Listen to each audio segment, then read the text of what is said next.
தாவீது பயன்படுத்தியது யுத்தம் கர்த்தருடையது. கோலியாத்துக்கு முன்பாக அவன் நின்று கொண்டிருக்கிறான். 40 நாட்களாய் கோலியாத் அங்குள்ளதான ஜனக்கூட்டத்தை பயமுறுத்தி கொண்டிருக்கிறான். 41வது நாள் தாவீது தன்னுடைய சகோதரர்களுக்காக தின்பண்டங்களை அங்கு கொண்டு வருகிறான்.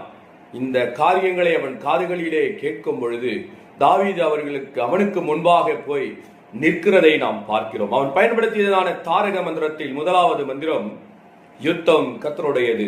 1 சாமுவேல் 17ஆம் அதிகாரம் வசனம் 45, 47 இரண்டையும் நாம் வாசித்து அதிலிருந்து தியானிக்கலாம். அதற்கு தாவீது பெலிஸ்தனை நோக்கி, நீ பட்டயத்தோடும் ஈட்டியோடும் கேடகத்தோடும் என்னிடத்தில் வருகிறாய், நானோ நீ நிந்தித்த இஸ்ரவேலுடைய இராணுவங்களின் தேவனாகிய சேனைகளுடைய கர்த்தரின் நாமத்தினிடத்தில் வருகிறேன். 47வது